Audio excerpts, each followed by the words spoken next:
네, 오늘은 학교에서 강의를 하겠는데요. 제가 늘상 하는 것처럼 새로운 권을 시작할 때는 그 권을 한번 읽습니다. 그래서 먼저 학교에서를 읽고 그리고 빠르게 학교에서의 서론에 대해서 제가 말씀을 드리겠는데요. 네, 구약성경 학교에서 1310페이지에 아마 있을 것 같습니다. 네, 1310페이지. 학교에서 두 장으로 구성되어 있는 짧은 소선지서입니다. 네, 같이 교독하실 때 그 의미를 좀 깊이 생각하시고 또 키워드가 뭔지, 키센텐스가 뭔지 좀 염두에 두시면서 읽으시도록 하겠습니다. 제가 먼저 읽겠습니다. 다리오 왕 제2년 6째 달 곧 그 달 초하루에 여호와의 말씀이 선지자 학개로 말미암아 스알디엘의 아들 유다 총독 스룹바벨과 여호사닥의 아들 대제사장 여호수아에게 임하니라. 이르시되 너가 이같이 말하여 이르노라. 이 백성이 말하기를 여호와의 전을 건축할 시기가 이르지 아니하였다 하느니라. 여호와의 말씀이 선지자 학개에게 임하여 이르시되 이 성전이 황폐하였거늘 너희가 이때 판벽한 집에 거주하는 것이 옳으냐. 그러므로 이제 만군의 여호와가 이같이 말하노라. 너희는 너희의 행위를 살필지니라. 너희가 많이 뿌릴지라도 수확이 적으며 먹을지라도 배부르지 못하며 마실지라도 흡족하지 못하며 입어도 따뜻하지 못하며 일꾼이 삭을 받아도 그것을 구멍 뚫어진 전대에 넣음이 되느니라. 만군의 여호와가 말하노니 너희는 자기의 행위를 살필지니라. 너희는 산에 올라가서 나무를 가져다가 성전을 건축하라. 그리하면 내가 그것으로 말미암아 기뻐하고 또 영광을 얻으리라. 여호와가 말하였느니라. 너희가 많은 것을 바랐으나 도리어 적었고 너희가 그것을 집으로 가져갔으나 내가 불어버렸느니라. 나 만군의 여호와가 말하노라. 이것이 무슨 까닭이냐. 내 집은 황폐하였으되 너희는 각각 자기의 집을 짓기 위하여 빨랐음이니라.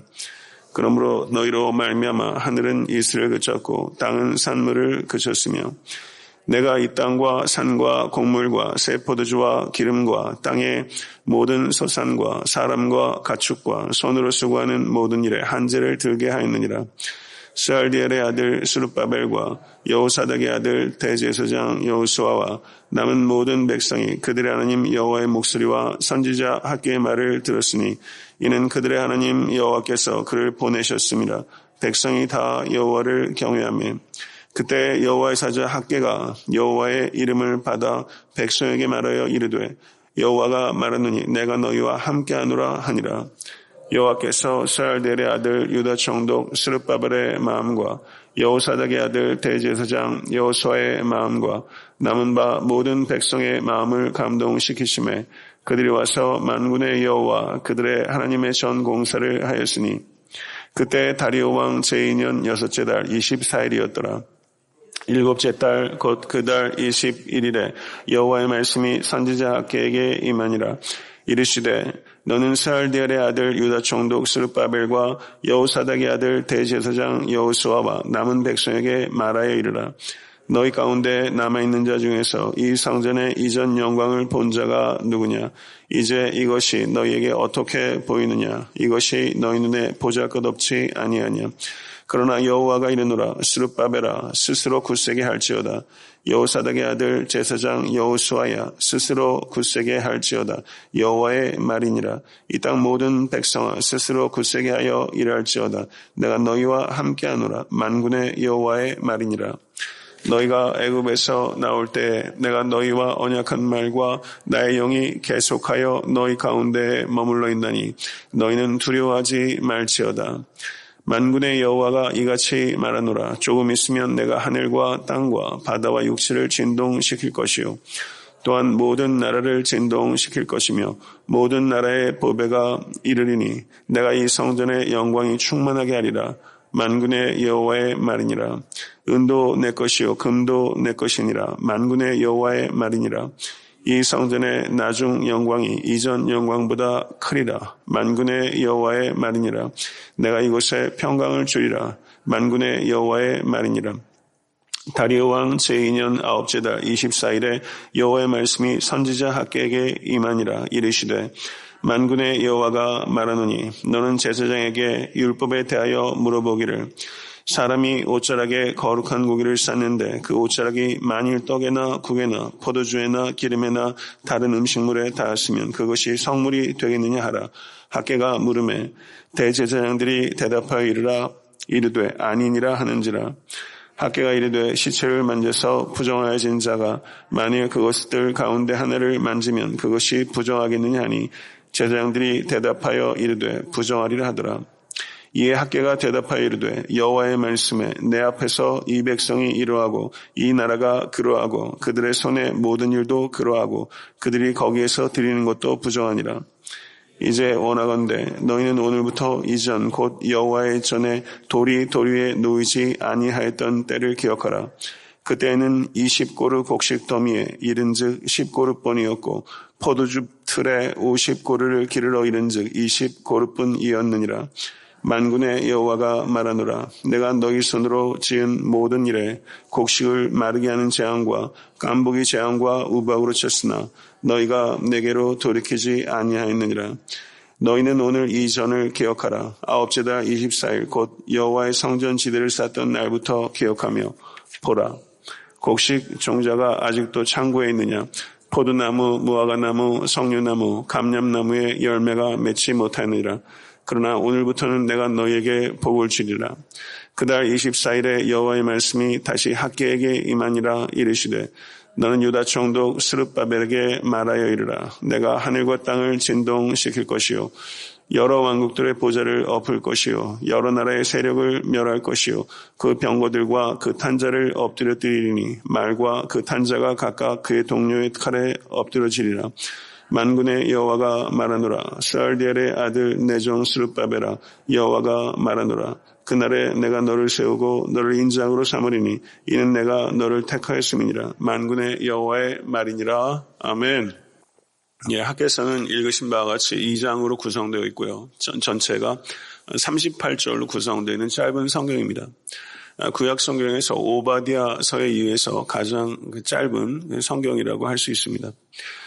포로고 이후에 선지서들 중에 첫 번째 예언서이고 12소 선지서 중에서 10번째 선지서입니다. 그래서 저는 학개 다음엔 스가랴 말라기 이렇게 선지서는 3개가 남았고 이 학개서가 그중에서 10번째 선지서다 이렇게 볼 수 있습니다. 학개라는 이름의 뜻은 축제, 절기, 행렬 이런 뜻이 있어요. 독특한 이름입니다. 축제, 절기, 행렬 이런 뜻이 있는데요. 하나님의 성전을 재건하고 여호와를 예배하는 절기들을 복원하도록 요청한 것이 학개의 소명이었다면 축제, 절기, 행렬이라는 이름을 가진 이 학개의 이름과 학개에게 주신 소명은 기가 막히게 잘 맞아 떨어지는 것이다. 이렇게 볼 수 있습니다. 그런데 학개서를 주의 있게 읽어도 학개라는 인물이 그 어떤 사람인지에 대해서 전혀 힌트가 기록되어 있지 않습니다. 학개서 바로 앞에 있는 성경이 그 스바냐서인데요. 스바냐서를 보게 되면 스바냐를 현조부의 이름까지 현조부, 증조부, 고조부, 조부, 아버지 이렇게까지 스바냐는 스바냐의 가족 배경에 대해서 상세하게 설명하고 있습니다. 그런데 이 학개서는 심지어 아버지조차 소개하고 있지 않아요. 그래서 학개서를 읽는 것은 학개가 누구인지에 대해서 전혀 감을 잡을 수가 없습니다. 학개라는 이름이 등장하고 있는 것이 에스라서 5장 1절과 2절, 6장 14절과 15절에 등장하는데 에스라서 5장 1절을 보게 되면 선지자들 곧 선지자 학개와 이또의 선자 스가랴가 이스라엘의 하나님의 이름으로 유다와 예루살렘에 거주하는 유다 사람들에게 예언하였더니 이렇게 말하고 있어요. 그러니까 선지자 학개라고만 소개하고 있을 뿐이지 이 학개가 어떤 사람인지에 대해서 역시 전혀 소개하고 있지 않다 이렇게 볼 수 있습니다. 그래서 우리는 학개에 대한 개인적인 정보는 전혀 성경에 언급되고 있지 않다 이렇게 이해할 수 있는 것이죠. 그러면 이 학개가 예언한 그 시대적 배경은 어떻게 되는가? 그 바사왕 다리오 1세 제2년에 학개가 그 예언한 것을 기록하고 있는 것이 학개서입니다. 그런데 주전 539년에 바빌로니아가 바사, 페르시아에 멸망했습니다. 근데 바빌론에 잡혀왔던 이스라엘 백성들은 졸지에 지배하는 국가가 바뀌게 된 것입니다. 그런데 이 바사가 바빌로니아를 주전 539년에 패망시켰는데 그 다음해인 주전 538년에 바사왕 고레스가 바빌론에 잡혀와 있던 이스라엘 백성들이 본국으로 돌아갈 수 있도록 하고 그리고 성전을 재건하도록 했습니다. 이것이 잘 아시는 고레스 칙령입니다. 그리고 그때 유다의 첫 번째 총독이 세스바살이라는 사람이었고 그리고 저가 본국에 돌아가서 예루살렘 성전 재건이 시작되었는데 잘 아시는 대로 여러 가지 방해와 어려움 때문에 성전 그 재건이 곧바로 어려움에 봉착됐고 주전 538년에 시작된 이 성전 재건이 그로부터 무려 18년 동안 전혀 진척이 되지 않고 흐지부지한 상태로 된 것입니다. 그런데 그 유다의 가뭄과 흉년들이 지속적으로 발생하면서 유다 땅이 완전히 폐허가 되다시피 했는데 그렇게 538년에 시작된 성전 재건이 520년까지 흐지부지 되다가 오늘 본문의 학개가 성전을 재건하라고 외친 것이 바로 주전 520년입니다. 그리고 그 이후로 스룹바벨과 여호수아 그리고 이스라엘 백성들이 이 학개를 통해서 주신 하나님의 예언의 말씀에 순종했고 그리고 그 후로 4년 6개월 동안 성전 재건이 건축이 진행이 돼서 주전 515년 3월에 제2성전이 재건이 된 것입니다. 이것이 학개서가 기록된 간단한 역사적 배경이고요. 이 배경에 입각해서 우리는 학개서를 읽어 나가면 되는 것입니다. 오늘 본문을 이렇게 보시게 되면요. 키워드가 계속 반복되고 있는 것을 볼 수가 있는데 학개서에는 그 4개의 짧은 설교들이 포함되어 있다. 이렇게 볼 수 있습니다. 1장 3절 그리고 2장 1절, 2장 10절, 2장 20절 이렇게 보기도 좋아요. 1장 3절, 2장 1절, 2장 10절, 2장 20절에 여호와의 말씀이 임하니라 이렇게 티피컬한 그 구문이 반복되는 것을 볼 수 있어요. 여호와의 말씀이 임하니라 이 말씀이 4번 반복되고 있습니다. 그렇게 4개의 메시지가 주어졌는데 이와 같은 하나님의 4개의 메시지가 주어진 날짜가 구체적으로 언급되고 있다는 것을 볼 수 있습니다. 그래서 첫 번째 메시지는 1장 1절을 보게 되면 6째 달 초하루에 주어졌고요. 두 번째 메시지는 2장 1절에 7째 달 21일에 주어졌다. 세 번째 메시지는 9째 달 24일에 주어졌다. 그리고 네 번째 메시지는 2장 20절에 기록되어 있는데요. 9째 달 24일 동일한 날짜에 네 번째 메시지가 주어졌어요. 이렇게 4개의 메시지가 기록되어 있는데 그 4개의 메시지가 주어진 날짜가 정확하게 기록되어 있는 그런 특징을 이 학계는 가지고 있습니다. 이것을 오늘날 우리의 그 태양력으로 달력으로 바꿔서 보게 되면 첫 번째 메시지가 주어진 것이 주전 520년 8월 29일이고요. 두 번째가 10월 17일, 세 번째가 12월 18일, 네 번째도 12월 18일에 주어진 거예요. 그러니까 520년 8월 29일부터 예언이 주어지기 시작해서 동일해 12월 18일까지 주어진 4개의 하나님의 말씀이 이 학개서에 기록되어 있다. 이렇게 볼 수 있는 거죠. 그러니까 이 학개가 통해서 예언이 주어진 것은 굉장히 짧은 기간이라는 것입니다. 학개서 안에는 4개월 동안에 주어진 하나님의 말씀이 이 학개서에 기록되어 있다. 이렇게 볼 수 있는 것입니다. 그러면 이 학개를 통해서 임한 하나님의 말씀이 누구에게 들려졌는가? 첫 번째와 두 번째 예언은 유다에는 2명의 지도자가 있었습니다. 총독 스룹바벨과 제사장 여호수아가 있어요. 첫 번째와 두 번째 이 예언은 이 총독 스룹바벨과 제사장 여호수아에게 주어진 예언입니다.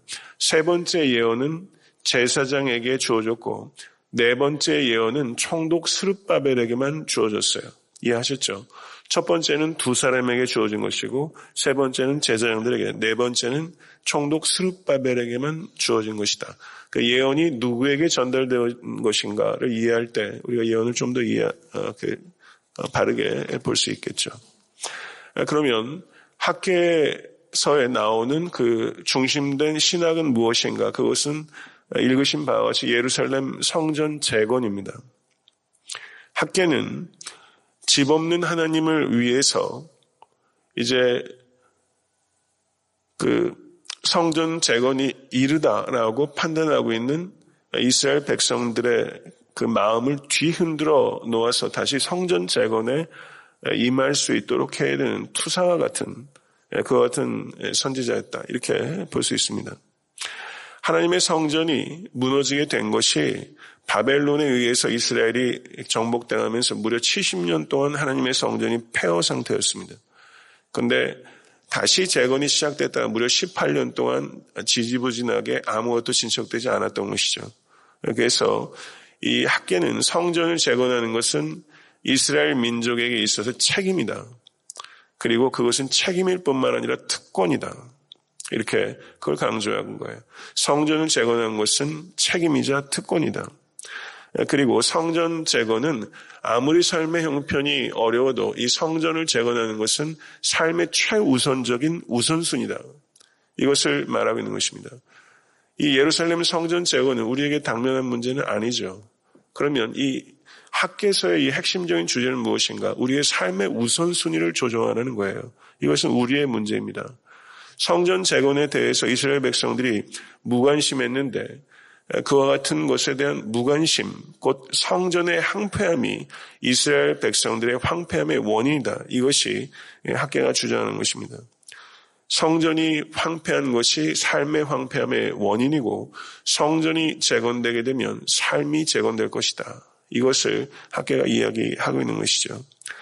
성전을 재건하는 것은 이스라엘 백성들이 생각하는 것처럼 짐이 아니라는 것입니다. 그것은 짐이 아니라 축복이다. 이것을 강조하고 있는 것입니다. 본문을 강의하면서 제가 자세히 말씀을 드리겠지만 하나님께서 학계를 통해서 요구하신 성전은 솔로몬 성전과 같이 화려하고 고급스러운 성전이 아니에요. 경제적으로 이스라엘 백성들이 지금 포럼이 아닙니까? 하나님께서 이 이스라엘 백성들의 그 경제적 형편들에 대해서 너무나 훤히 잘 알고 계세요. 그래서 하나님께서는 솔로몬 성전은 레바논의 백향목으로 지어졌지만 하나님께서 레바논의 백향목으로 지으라고 안 합니다. 학계에서 읽어보게 되면 주변의 산에 올라가서 평범한 나무를 가져다가 지으라고 하셨어요. 산에 올라가서 나무를 베어다가 성전을 지래요. 그러니까 하나님께서 학계를 통해서 제2성전을 요구하셨을 때는 매우 소박한 성전을 이야기한 거예요. 그러니까 하나님께서는 유다 백성들이 할 수 있는 소박한 헌신을 요구하신 것이고 그리고 그 소박한 헌신이 하나님께 드려졌을 때 그것이 놀라운 하나님의 축복의 통로가 될 것이다. 이것을 하나님께서 학계를 통해서 이스라엘 백성들에게 말씀하신 것입니다. 하나님께서는 유다 백성들에게 무리한 것을 요구한 게 아니에요. 그 하나님께서 우리에게 요구하시는 여러분과 저의 헌신 역시 무리한 게 아닙니다. 학계에서의 주제를 신약 성경의 말씀을 통해서 우리가 이해해 본다면 너희는 먼저 그의 나라와 그의 의를 구하라. 그리하면 이 모든 것이 너에게 더하시리라. 예수님의 말씀이죠.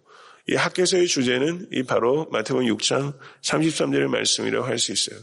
삶의 형편이 아무리 어렵더라도 먼저 성전을 재건하는 것이 우선이다. 너희의 집에 지붕은 덮었으면서 하나님의 전에 지붕도 없이 황폐하였구나.